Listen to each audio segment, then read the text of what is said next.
पहले मेरा नाम देव। मैं जैसे सर ने बताया एक कथक डांसर हूँ। पिछले 12 वर्ष से मैं कथक कर रहा हूँ, सीख रहा हूँ।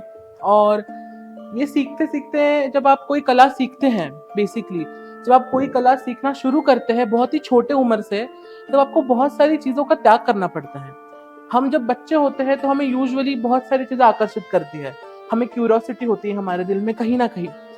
तो एक कलाकार की जिंदगी किस तरह की होती है, मतलब कलाकार इन सेंस हम अगर बोले तो जो एक नृत्यकार होता है, जैसे संगीतकार होता है, शायर होता है, जो गजल करते हैं वो गजलकार होता है, वैसे एक नृत्यकार।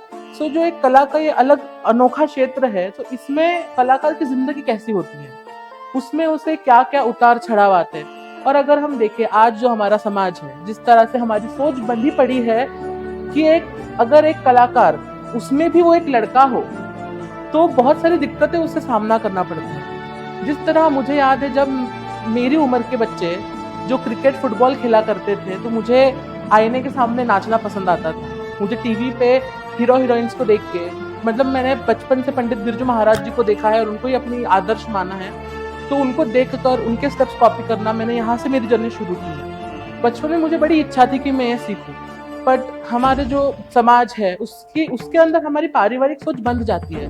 बहुत बार इसमें माँ बाप की गलती नहीं होती है, क्योंकि ये क्षेत्र बहुत उज्जवल क्षेत्र है, बट कहीं ना कहीं किसी जगह कोई कमी रह जाती है। जब हम हमारी सोच को पीछे, मुझे आज भी याद है मेरा पहला शो, जब मेरे पैरों में घुंघरू और दिल में बहुत घबराहट थी। उस वक्त जब मैं पहली बार स्टेज पे गया और मेरा परफॉर्मेंस होने के बाद बहुत लोगों ने चिल्लाया कि ये तो लड़का है, ये तो लड़का है, ये कैसे नाच रहा है, इसके पैर में घुंघरू अच्छे नहीं दिख रहे। तो क्यों? अगर मैं एक लड़का हूँ, मेरे पैर में घुंघरू है, ये क्या लिखा है, ये कौन सी किताब में लिखा है कि एक लड़का एक कथक नहीं कर सकता, भरतनाट्यम नहीं कर सकता? जबकि अगर आप इतिहास देखेंगे, अगर आप पढ़ेंगे, अगर आप उसे जानेंगे, तो आपको पता चलेगा कि जो कथक है, जो भी हमारा नृत्य का क्षेत्र है भारतीय, आज हम वेस्टर्न स्टाइल्स देखते हैं, हम टीवी पर भी बड़े बड़े रियलिटी शोज देखते हैं जिसमें लोग अलग अलग अपनी कलाएं सादर करते हैं। यूजुअली वो डांस तो नहीं कर रहे होते, they are gymnastics, what I said, कि वो जिम्नास्टिक कर रहे हैं, they are not doing dance. Because if you understand dance, अगर आप डांस को जानोगे तो ये एक योग है, ये एक साधना है।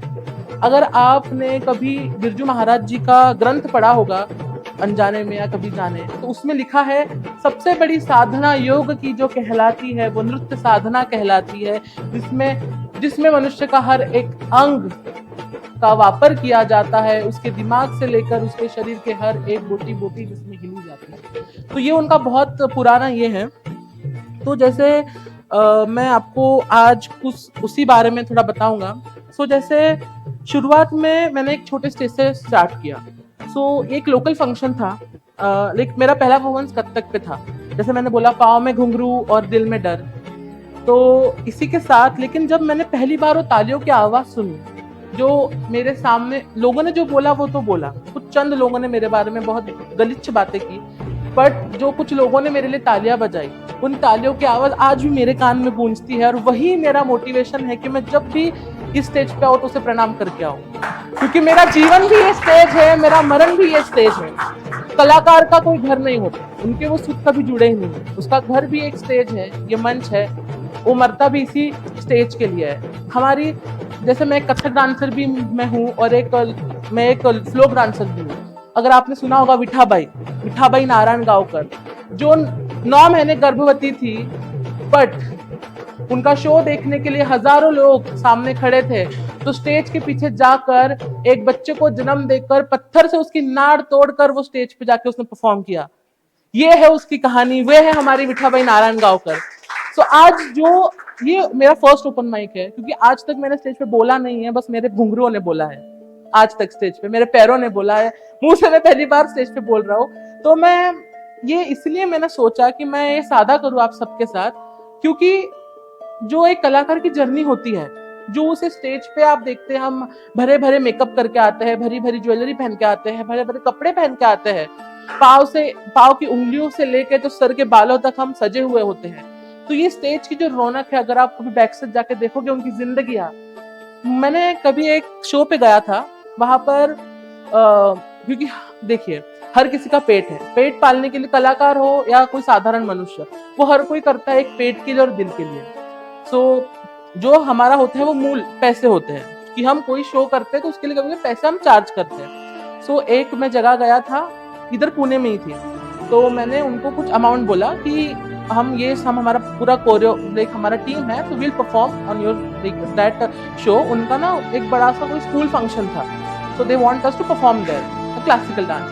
सो हमने उनसे एक अमाउंट मांगा हमने कि यू लाइक हम ये चार्ज करेंगे क्योंकि हमारा वो टाइम वो सब। सो उन्होंने हमें एक बहुत ऐसी चीज बोली कि तुम तो कलाकार हो, तुम्हें पैसे की तुम्हें हम इज्जत देंगे, तुम्हें पैसे क्यों चाहिए? कलाकार का पेट नहीं होता, कलाकार का घर नहीं होता, कलाकार अनाज नहीं खाते। तो वो चीज मेरे दिल में इतना घर कर गई कि आज लोगों की क्या परिस्थिति हो गई है कलाकार के बारे में। एक कलाकार जो किसी जमाने में कोई राजा से कम नहीं था, जो राजा के दरबार में उसे एक अलग स्थान दिया जाता था, आज की हम जनरेशन है, स्पेशली जो हैशटैग जेन जी, जो कूल बनने के चक्कर में हमारे ही इतिहास को, हमारे इस धरोहर को भूलते जा रहे हैं। ये कितना सही है, ये कितना सही है कि आज अगर लड़कियों के लिए बहुत बार अगर वो क्लासिकल करे तो एक आसान उनकी जर्नी हो जाती है। वो उनको भी थोड़ी डिफिकल्टीज आती है क्योंकि बाद में शादी करना, बच्चे करना, वो सब देखना, वो सब संभालना बहुत ही कठिन काम है। But being a male classical dancer आपको बहुत सारे क्रिटिसिज्म फेस करने पड़ते हैं, बहुत सारे। पर हमेशा अगर आप देखेंगे बाल गंधर्व, आज हम पुणे में बैठे, ये बाल गंधर्व की भूमि है। सबने उनके बारे में सुना होगा, कहा कुछ ना कुछ तो कहीं ना कहीं देखा होगा, उनकी ये भूमि है। तो इसी के ऊपर और मैंने कुछ चंद शेर लिखे हैं। तो जैसे सबने यहाँ अपने अपने प्यार के बारे में कहा, अपना ठुकराया हुआ प्यार के बारे में कहा, तो मेरा प्यार तो मेरा नृत्य है और मैं उसी नृत्य के बारे में आज यहाँ कहना है कि वही मेरा पहला प्यार है, होगा और आखिरी प्यार भी वही था। तो कुछ शेर, कुछ मेरे पास टाइम होगा तो ये मैंने आज सुबह ही लिखे।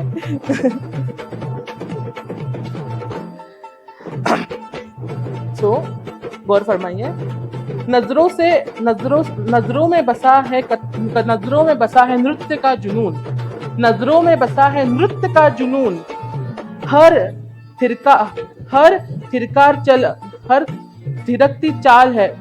थिरकती चाल में है रूह का सुकून। नजरों में बसा है नृत्य का जुनून, हर थिरकार चाल में है रूह का सुकून। पर समाज ने पहन ली है नफरत की चादर, पर समाज ने पहन ली है नफरत की चादर। कहता है ये नाच तेरा बस नहीं, तेरे बस की बात, ये नाच तेरा नहीं तेरे बस की बात। मैं घुंघरू नहीं जो बन जाए आवाज में, मैं घुंघरू नहीं जो बन जाए आवाज में। मैं तो वो राग हूँ जो जिंदा है हर एक साज में, मैं तो वो राग हूँ जो जिंदा है हर एक साज में। क्यों रोके कोई मेरी उड़ान को नाम के बंधन में, कोई रोके मेरी उड़ान को नाम के बंधन में। कला तो है इबादत, ना कि किसी के पहचान के बंधन में, ना किसी पहचान के बंधन में।